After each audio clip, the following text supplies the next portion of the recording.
Again, the ConCourt set to hand down that judgment on an application by the DA that's essentially challenging the IEC's decision to reopen the candidate registration process for the upcoming November polls. The DA arguing that the decision is unlawful and unfairly benefits the ANC, which failed to register hundreds of candidates, you'll remember, in many wards by the stipulated August deadline. The IEC is disputing the DA's interpretation of an earlier ruling, though, that elections must take place on or before the 1st of November to mean that the election timetable could not be altered. Let's try and unpack exactly what's at stake. Bring in our guest, Thembelani Mazibuko, who's a researcher at the Electoral Institute for Sustainable Democracy in Africa. And Thembelani, it's great to have you on the program. Thanks so much for making time.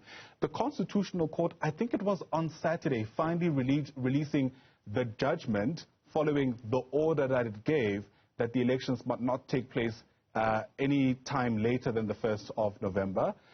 I wonder if you think there are any clues in that judgment that signals how the court might rule today. Yes, so the court did release its reasons, and at the end of the day, the Constitutional Court, while it is the apex court, is bound by the law. And the law states that elections have to take place 90 days after the end of the term of council. And the law is very clear about that. So that really was the crux of everything. With regards to this ruling, I do not see the DA getting relief from this ruling because I don't see the DA getting relief from this ruling because the candidate nomination and voter registration are linked. So if you open the one, you open the other. And it was the court itself that said you must open voter registration. And those new voters have a right to vote. So the ConCourt would understand that these people do have a constitutional right to stand for election after they have voted. And even if you look at the original and indeed every single election calendar, you first have voter registration and then you have candidate nomination. You can't have one without the other. And the courts would understand that. The Municipal Structures Act does indeed say that once a date has been nullified, which is what happened, it was nullified by the courts itself, the IEC is empowered to make a new election timetable, which is exactly what's happening here. The date was nullified. Now they are promulgated. Now they are having to make a new timetable, and the DA obviously is disputing one aspect of the timetable, and it's difficult for me to see in law how the DA can win this. Yeah, an important tenet of law, though, is that justice must not only be done, but also be seen to be done. And I guess that's where the contention really lies for the DA, right? We all know the ANC even itself admitted that they did miss the initial deadline to have those candidate lists submitted. Does that not hold any water? Does it not count for anything just when we consider what fairness actually looks and feels like during this election? It holds very little water because whether one political party benefits from the decision or not is irrelevant. It's about the law. And I've seen some people comparing what's happening now, to what happened to the IFP and the NFP in KwaZulu-Natal. Those are two different matters. In those matters, the original proclamation date was not nullified by the court. And in this case, it was nullified by the courts, therefore necessitating a new timetable, which the IEC is empowered by law to do.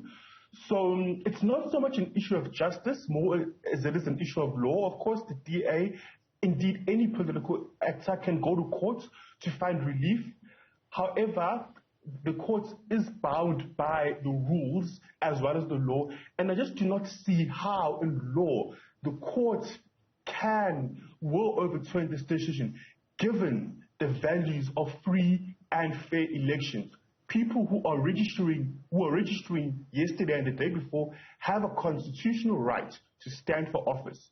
And in reopening the IEC, the IEC made that very important value that these people are indeed entitled for that right. And let me just quickly say that the IEC in its press conference a few weeks ago said that the IEC approached them and said, we are not able to submit all our candidates, please reopen. And the IEC refused to do that. The IEC referred to as the ad hoc opening of the candidate nomination list. So the IEC has in fact been consistent in applying the law.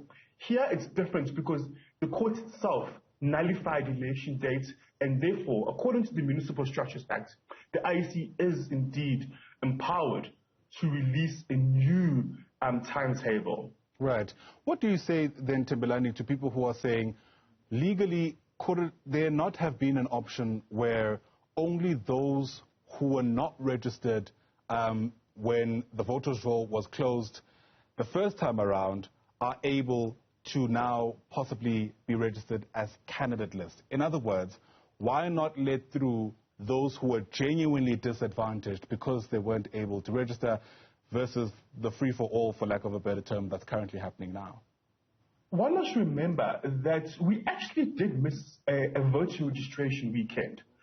And in many ways, I suspect that's why the court, while rejecting the decision to move the date to next year, said reopen candidate nomination list, reopen voter registration, because there was a voter registration that was mixed. And you can't have a situation where where some people are allowed to register, some people are allowed to run for councillors or not. And this is where the idea in its entirety of free and fair elections comes in.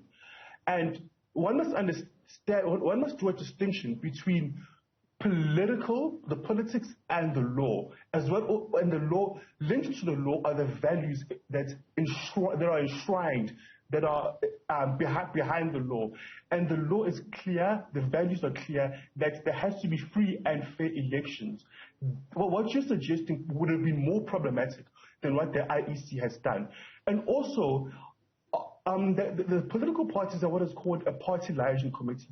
And of the 16 parties, 11 agreed that what the IEC did in reopening candidate nomination was the right thing to do. So maybe if you listen to maybe some aspects of the media, you'd feel as if opposition parties are against this move. But the majority have agreed with the IEC that this is indeed the correct course of action, to reopen candidate nomination. Why? Because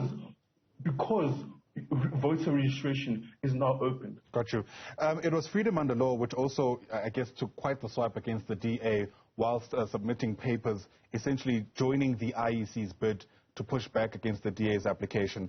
Freedom Under Law supported the IEC mainly on 3 points. I want to just hone in on one of them, where they say that the DA is basically using the court process for political reasons. Do they have a point, or is that a bit of a stretch? I would not say it's a bit of a stretch. The Freedom Under Law, I would say, do you have a point? Because, as I said before, in law, what the IEC did was correct. And the DA, perhaps understandably, are not too happy because they saw themselves winning councils in areas that they otherwise would not have won because of the IEC's failure to submit nominations. So it's difficult for the DA to argue that this is not an overtly political decision. So I would definitely agree with Freedom Under Law, given that the IEC, having sought legal counsel, and also any fair reading of the law, would suggest that the IEC does stand on firm legal ground, notwithstanding that the majority of political parties on the Party Liaison Committee did agree with the decision. And it's not only the ANC, by the way, that is going to resubmit candidates. Most political parties are going to do this. I saw a councillor, someone moving from the EFF to the DA after this decision.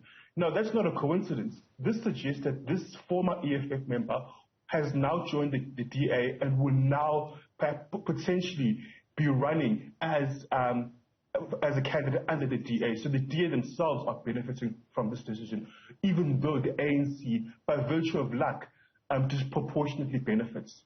All right. Thanks very much indeed for your take and breaking it down for us. That judgment expected at 10 o'clock today. Thembelani Mazibuko is a researcher with the Electoral Institute for Sustainable Democracy in Africa. Once again, Thembelani, thanks very much indeed.